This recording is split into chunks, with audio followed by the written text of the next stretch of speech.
नवोदय मित्रांनो, ब्रिटिश अधिकारी आणि त्या काळचे आर्किओलॉजिस्ट अलेक्झांडर कनिंगहॅम आणि विल्यम पेपे हे जर अस्तित्वात नसते तर हा गाडलेला बुद्ध धर्म, गौतम बुद्धाच्या शरीराचे अवशेष, स्तूप, अशोकाचे स्तंभ आणि खूप सारे असे शिलालेख ही खरंच उजेडातच आले नसते.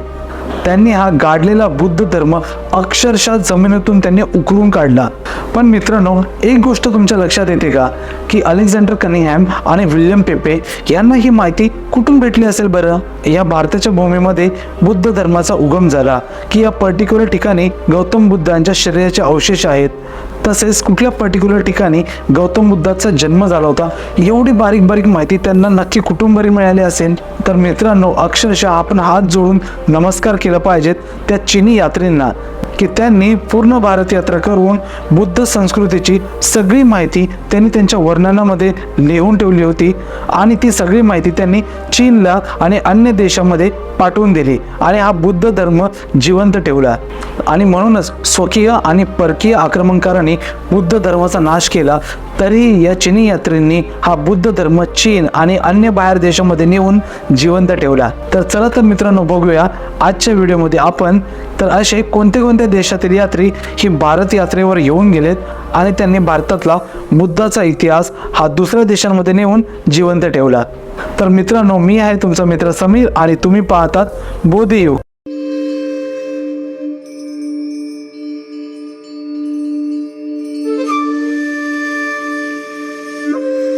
बोधियुग, बुद्ध आणि त्यांच्या धम्माची उत्क्रांती. मित्रांनो, सगळ्यात पहिला आला होता तो होता ग्रीक राजदूत मेगस्थेनिस हा इसवी सन पूर्व 3ऱ्या शतकामध्ये भारताच्या यात्रेवर येऊन गेला होता. तो ग्रीक राजा सेक्युलस याच्याकडून तो चंद्रगुप्ताकडे शांततेच्या वार्तेसाठी आला होता. मित्रांनो, मेगस्थेनिस जेव्हा भारतामध्ये आला तेव्हा त्याने पाहिले की भारतामध्ये सगळीकडे बुद्ध संस्कृती होती आणि ती बुद्ध संस्कृती त्याच्या मनाला एवढी भावली की त्याने त्याचे सगळे वर्णन त्यांनी लिहिलेल्या इंडिका या पुस्तकामध्ये लिहून ठेवले आहे. मेगस्थेनिसने त्याच्या पुस्तकामध्ये सम्राट चंद्रगुप्ताच्या काळातील राजकारण, अर्थव्यवस्था आणि सामाजिक व्यवस्था याचे एकदम छान प्रकारे वर्णन केलेले आहे. तसेच त्याने लिहून ठेवले होते की सामाजिक व्यवस्था ही काही वर्गांमध्ये विभागलेली होती, पण ती व्यवस्था लोकांचे काम आणि त्यांची व्यवसाय पद्धती याच्यावर विभागलेली होती, ना की त्यांच्या जाती व्यवस्थेवरून. आणि म्हणूनच या बुद्ध राज्य काळामध्ये वर्णव्यवस्था किंवा जाती पद्धती ही अस्तित्वातच नव्हती हे क्लिअरली सिद्ध होतं. मित्रांनो, दुसरा आणि सगळ्यात महत्त्वाचा चीनी यात्री होता तो म्हणजे फैयान. मित्रांनो, फैयान हा इसवी सन काळानंतर 4थ्या शतकामध्ये भारताच्या यात्रेवर आला होता. मित्रांनो, चायनामधून भारतामध्ये येताना फैयान सिल्क रूटद्वारे म्हणजे जमिनीच्या रस्त्यावरून भारतात आला आणि जाताना तो समुद्राच्या रस्त्याने चीनमध्ये परत गेला. मित्रांनो, फैयान हा विनय पिटकाच्या शोधात भारतामध्ये आला होता आणि त्याने त्याचे वर्णन पद्धतशीररित्या त्याच्या डायरीमध्ये लिहून ठेवले आणि त्याच्यानंतर त्याने प्राकृत पाली भाषा 3 वर्ष शिकून संपूर्ण विनय पिटकाचे भाषांतर हे मँडोलिन म्हणजे चीनी भाषेत केले आणि नंतर तो चीनमध्ये निघून गेला.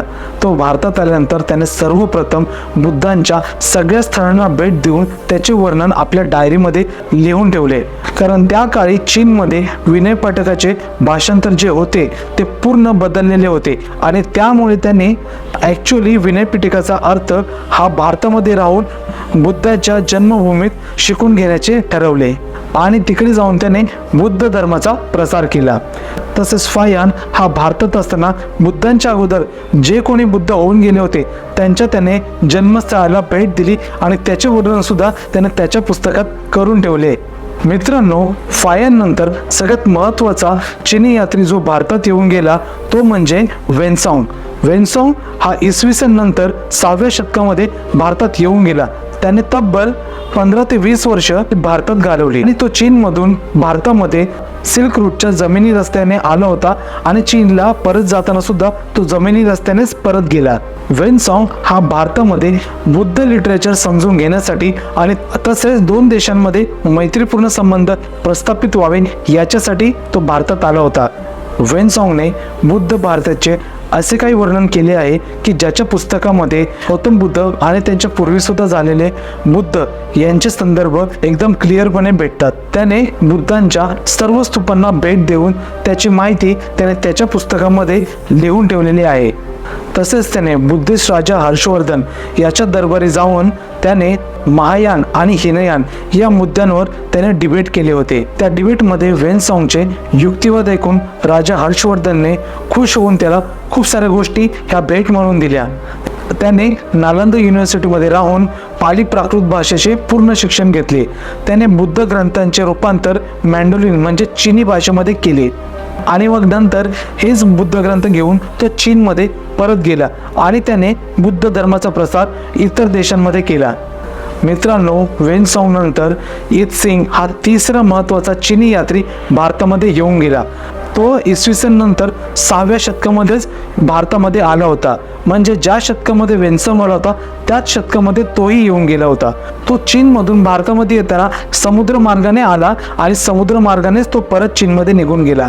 इत्सिंग जेव्हा भारतात आला त्याने बुद्ध संस्कृतीमधील राहणीमान पद्धती, खानपान पद्धती याच्याविषयी त्याने खूप सारी माहिती त्याच्या पुस्तकामध्ये लिहून ठेवली आणि अशा प्रकारे त्याने बुद्ध संस्कृतीचा खोल अभ्यास करून ती माहिती तो चीनमध्ये घेऊन गेला. अशा प्रकारे त्याने बुद्ध संस्कृती आणि धर्माचा प्रसार चीनमध्ये आणि अन्य देशामध्ये केला. त्यामुळेच मित्रांनो, बुद्ध धर्म हा भारतात संपला तरी ही माहिती बाकीच्या देशांमध्ये उपलब्ध असल्यामुळे सर अलेक्झांडर कनिंगहॅम आणि विल्यम पेपे यांनी बुद्ध धर्म हा भारताच्या मातीमधून परत उकरून काढला.